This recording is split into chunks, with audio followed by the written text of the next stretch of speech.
Hi friends, எல்லாருக்கும் வணக்கம். இன்றைக்கி வந்து ஒரு சிஸ்டர் வந்து கேட்டிருந்தாங்க, இட்லி மாவு வந்து எப்படி சாஃப்டாக வந்து இட்லி பேட்டர் ரெடி பண்ணுறது அப்படின்ட்டு. அதுக்காக வந்து இந்த வீடியோ நான் வந்து அப்லோட் பண்ணுறேன். நான் எடுத்துருக்கிறது வந்து பார்த்திங்கன்னா இட்லி அரிசி எடுத்திருக்கேன், குண்டு அரிசி. அதுக்கப்புறம் வந்து பச்சரிசியும் எடுத்திருக்கேன்.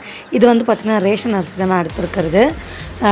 நீங்கள் வந்து ரேஷன் அரிசி பச்சரிசியில் நீங்கள் நார்மலாக கடையில் வாங்குறதும் எடுத்துக்கலாம், ரேஷன் அரிசியும் எடுத்துக்கலாம். நான் வந்து இன்றைக்கி இந்த டம்ளரில் தான் வந்து நான் மெஷர் பண்ண போகிறேன். நீங்கள் எந்த டம்ளர் வேணாலும் எடுத்துக்கலாம். எந்த டம்ளரில் எடுக்கிறீங்களோ அதில் தான் எல்லா மெஷர்மெண்ட்டும் நம்ம பண்ணணும். நான் வந்து இன்றைக்கி கடையில் தான் அரைக்க போகிறேன். அதனால் வந்து மொத்தமாக நான் வந்து இந்த தூக்கிலே வந்து மிக்ஸ் பண்ணி வச்சுறேன். நீங்கள் கிரைண்டரில் அரைக்கிறதா இருந்தால் அரிசி தனியாக, உளுந்து தனியாக ஊற வைக்கணும். நான் வந்து இதுக்கு 2 டம்ளர் அளவுக்கு இட்லி அரிசி எடுத்துக்கிறேன். எந்த டம்ளரில் எடுக்கிறீங்களோ அந்த டம்ளரில் வந்து எடுத்துக்கோங்க 2 டம்ளர் இட்லி அரிசி. அதுக்கப்புறம் 2 டம்ளர் வந்து நம்ம பச்சரிசி தான் எடுத்திருக்கேன். நான் வந்து ரேஷன் பச்சரிசி தான் எடுத்திருக்கேன். அதையுமே வந்து நல்லா தலை வெட்டி சேர்த்துக்கோங்க. பாருங்கள், இந்த அளவுக்கு ரொம்ப ஃபுல்லாக இருக்கணுன்ட்டுலாம் அவசியம் இல்லை. இப்போ இது நம்ம 4 டம்ளர் அளவுக்கு சேர்த்தாச்சு. இதே டம்ளரில் தான் நம்ம உளுத்தம் பருப்பும் சேர்க்க போகிறோம். இதில் வந்து நம்ம 3/4 டம்ளர் அளவுக்கு உளுந்து சேர்க்க போகிறோம். இப்போ நீங்கள் வீட்டில் இருக்கிறதா இருந்தால் நீங்கள் தனித்தனியாக ஊற வச்சுக்கலாம். நான் கடையில் கொடுக்கறதுனால எல்லாமே மொத்தமாக நான் வந்து ஊற வச்சுக்கிறேன். அதுக்கப்புறம் உளுந்து வந்து பார்த்திங்கன்னா நீங்கள் எப்போ வாங்கினாலுமே வந்து நம்ம இந்த மாதிரி அள்ளி விடும்போது பார்த்திங்கன்னா நம்ம கையில் வந்து அந்த மாவு பதம் இருக்கணும். அதுதான் வந்து ரொம்பவே இட்லி சாஃப்டாக இருக்கும். இப்போ இதில் வந்து பார்த்திங்கன்னா நான் 3/4 டம்ளர் எடுத்திருக்கேன். பாருங்கள், இந்த ஒரு ரேகை அளவுக்கு நான் வந்து கம்மியாக எடுத்திருக்கேன். இதை வந்து நான் இது கூடயே சேர்த்துக்கிறேன். நீங்கள் வீட்டில் அரைக்கிறதா இருந்தால் இந்த உளுத்தம் பருப்பை தனியாக ஊற வச்சுருங்க. இப்போ நான் இதிலே உளுந்தும் போட்டாச்சு. கூடவே வந்து 1 ஸ்பூன் அளவுக்கு வெந்தயம் சேர்த்துக்கோங்க. நான் வந்து குட்டி டேபிள் ஸ்பூன் அளவுக்கு தான் எடுத்திருக்கேன். அதுக்கப்புறம் வந்து பார்த்திங்கன்னா இதில் வந்து முக்கியமான பொருள் என்னென்னு பார்த்திங்கன்னா ஜவ்வரிசி தான் சேர்க்க போகிறோம். இது வந்து நம்ம மாவு ஜவ்வரிசி சேர்த்துக்கலாம். நான் இந்த ஸ்பூனில் வந்து ஒரு 5லேருந்து ஒரு 6 ஸ்பூன் அளவுக்கு நம்ம சேர்த்துக்கலாம். இது நீங்கள் வந்து 6 ஸ்பூன் 7 ஸ்பூன் எத்தனை ஸ்பூன் ஆனாலுமே கணக்கு இல்லை உங்களுக்கு. வந்து நான் வந்து பார்த்திங்கன்னா இன்றைக்கி ஒரு 5லேருந்து 6 ஸ்பூன் போட்டிருக்கேன். நீங்களுமே வந்து அதே அளவுக்கு வேணும்னா அதே அளவுக்கு 5 ஸ்பூன் அளவுக்கு போட்டுக்கோங்க. போட்டு இதை நல்லா கலந்து விட்டுடலாம். கலந்து விட்டு இது வந்து நம்ம 4லேருந்து 5 தடவை நான் வாஷ் பண்ணி எடுத்துக்கிறேன். ஏன்னா அதில் நிறைய அழுக்கு கலீஜெல்லாம் இருக்கும் இல்லையா, அதனால் இதை வந்து நல்லா நான் கழுவிட்டு நான் உங்களுக்கு காட்டுறேன். நல்லா வந்து அழுத்தி நம்ம நல்லா நனைஞ்சு கழுவுறோம். கழுவிட்டு அந்த தண்ணியெல்லாம் நம்ம கீழே ஊற்றிடலாம். பாருங்கள், நல்லா நான் வந்து 4-5 தடவை கழுவி எடுத்துக்கிறேன். இதை கழுவி எடுத்ததுக்கப்புறமா பாருங்கள், இதை கழுவி எடுத்ததுக்கப்புறமா நம்ம வந்து இப்போ ஊற வச்சிடலாம். இதுக்கு வந்து நான் நல்லா முழுகிற அளவுக்கு தண்ணி சேர்த்துக்கோங்க. எல்லாருக்குமே எவ்வளோ அளவு ஊற வைக்கணும்னு தெரியும். நான் வந்து பார்த்திங்கன்னா இப்போது 9:30 மணிக்கு நான் ஊற வைக்கிறேன் காலையில். உங்களுக்கு நான் வந்து அந்த டைமிங் காட்டுறேன்.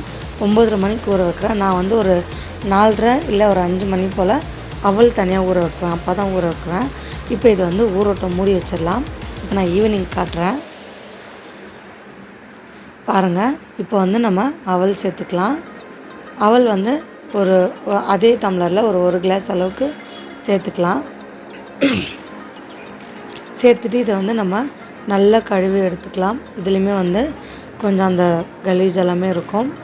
நல்லா வந்து 2-3 தடவை அலசி எடுத்துக்கோங்க.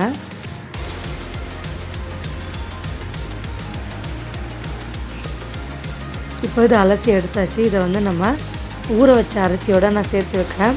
நீங்கள் சப்போஸ் வீட்டில் ஆட்டுறதா இருந்தால், கிரைண்டரில் ஆட்டுறதா இருந்தால் உளுந்து எப்படி தனியாக ஊற வச்சிங்களோ அதே மாதிரி அவளுமே தனியாக ஊற வச்சு லாஸ்ட்டாக அரைச்சிக்கணும். அப்போது வீட்டில் அரைக்கும்போது ரொம்ப ரொம்ப சாஃப்டாக வருங்க. நான் வந்து பாப்பா இருக்கிறதுனால கடையில் கொடுத்து அரைச்சிக்கிறேன். மணி வந்து பார்த்திங்கன்னா 4:45 ஆகுது. இப்போ பாருங்கள், அரிசியுமே வந்து நல்லா ஊறியிருக்கு. இப்போது அவல் வந்து நான் ஊற வச்சுட்டு இது கூடவே சேர்த்துருவேன். சேர்த்துட்டு நான் வந்து ஒரு 7 மணி போல் மாவு அரைச்சி எடுத்துகிட்டு வந்துடுவேங்க. எடுத்துகிட்டு வந்ததுக்கப்புறமே ஒரு 1 ஹவர் அப்படியே விட்டுருவேன். அதுக்கப்புறம் நைட்டு படுக்கிறச்ச மாவை நல்லா அடித்து மிக்ஸ் பண்ணிவிட்டு கொஞ்சம் மாவு வந்து ஃப்ரிட்ஜ்லேயும் கொஞ்சம் மாவு வந்து வெளியிலையும் வச்சுருவேன். நாளைக்கு எவ்வளோ தேவையோ அவ்வளோ தான் நான் வந்து வெளியில் வச்சுக்குவேன்.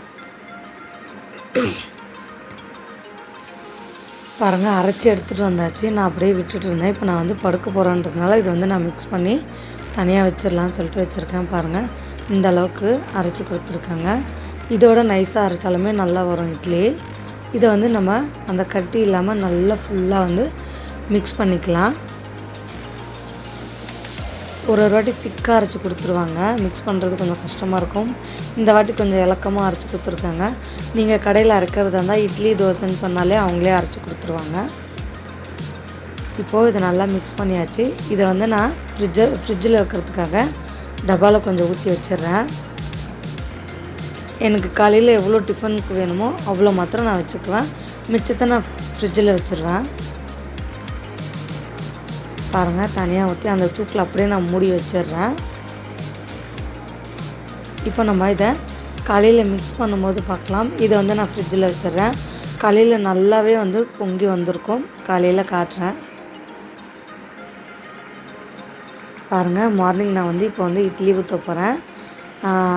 எழுந்த உடனே நான் வந்து பாருங்கள் மாவு எந்த அளவுக்கு நல்லா வந்து பொங்கி வந்திருக்குன்ட்டு பாருங்கள். இப்போ இதை வந்து நல்லா நம்ம மிக்ஸ் பண்ணிக்கணும். நான் வந்து தூக்கு பெருசாக இருக்குதுன்றதுனால நான் ஒரு பாத்திரத்தில் மாற்றிக்கிறேன். மாற்றிட்டு அதில் தேவையான அளவுக்கு சோடா உப்பும் கொஞ்சமாக சால்ட்டு சேர்த்து நம்ம மிக்ஸ் பண்ணிக்கலாம். நான் வந்து குட்டி ஸ்பூனில் 1/4 ஸ்பூன் அளவுக்கு தான் போடுவேங்க சோடா மாவு. அதுக்கப்புறம் கொஞ்சமாக உப்பு சேர்த்து தண்ணி சேர்த்து கலந்துக்கலாம். இது நல்லா வந்து நம்ம அடித்து நல்லா கலந்து விட்டுக்கலாம். எல்லாம் சோடா மாவு உப்பு எல்லாம் வந்து எல்லாம் ஒன்றா கலக்கிற மாதிரி அடித்ததுக்கப்புறம் இதை வந்து ஒரு 10 நிமிஷம் வந்து மூடி வச்சிடலாம்.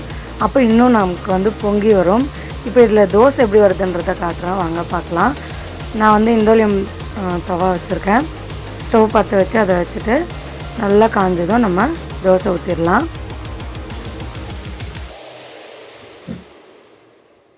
இப்போ இதுக்கு கொஞ்சமாக எண்ணெய் விட்டு நம்ம கொஞ்சமாக செவந்து வந்ததும் நம்ம திருப்பிக்கலாம். தோசை இட்லி ரெண்டுமே சூப்பராக வரும். பாருங்கள், தோசை எவ்வளோ அழகாக வந்து ஒட்டாமல் வந்திருக்கு.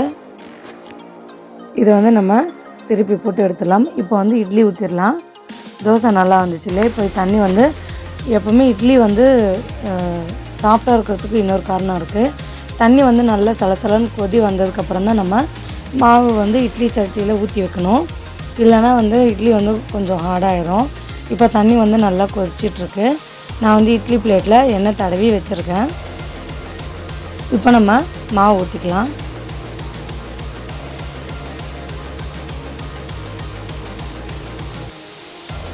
மாவு வந்து ரொம்பவே சாஃப்டாக இருக்குது. அது உள்ளே வந்து நல்லா பொங்கி வந்திருக்கு. அதனால தான் அப்படி இருக்குது. இப்போ வந்து நம்ம இட்லி மாவு வந்து ஊற்றி வச்சிடலாம்.